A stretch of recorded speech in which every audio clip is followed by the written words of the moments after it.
Il est 17h ce jeudi au pôle de la pierre bleue à Soignies. D'habitude, chacun de ces postes de travail est occupé par un apprenant, qu'il soit issu du Forum ou de l'IFAPME. Mais crise sanitaire oblige, aujourd'hui chacun est resté chez soi.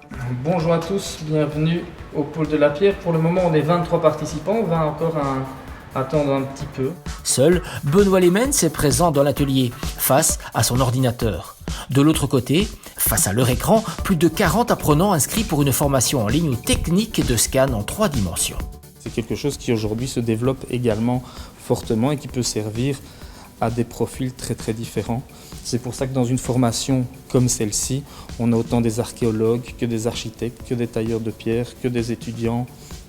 Vraiment un profil de participants très varié. C'est le deuxième volet d'un triptyque consacré à ces machines-outils, de plus en plus présentes dans le savoir-faire de la taille de la pierre. Elles constituent également une évolution dans les moyens d'exécution. C'est un des gros enjeux ici au sein de notre centre de formation, de l'Agence Wallonne du patrimoine, où on va, ici dans le cadre du projet OBS, où on va avoir 2 types de formations, des formations axées sur les nouvelles technologies et puis des formations au métier du patrimoine.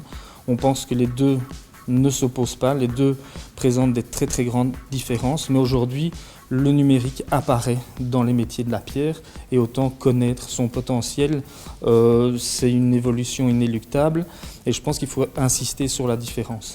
C'est donc la machine au service de l'homme sans pouvoir ou vouloir le remplacer.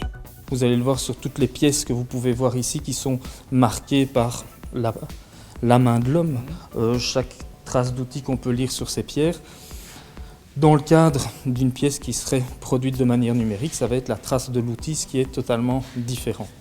Et maintenant, je pense que c'est important d'insister, cette formation, ce n'est pas orienté uniquement sur la production à l'aide de machines numériques, c'est aussi un potentiel de documentation, c'est documenter cette mémoire culturelle, ce patrimoine culturel à l'aide d'outils numériques. Place à présent à la démonstration, ou plutôt à la formation. Au programme, le relevé par photogrammétrie. Le relevé par photogrammétrie, c'est prendre un ensemble de photos d'un élément, que ce soit une façade, un élément en pierre comme celui-ci, et ensuite, grâce à des programmes et des algorithmes, on va pouvoir reconstituer un modèle tridimensionnel de cet objet, un modèle numérique, qui va justement permettre de documenter, de traiter ces données et éventuellement de produire numériquement des pièces. En développant ces formations, le projet Bluestone, coordonné par la province de Hainaut, insiste donc sur l'usage raisonné des outils numériques, notamment dans le cadre du patrimoine.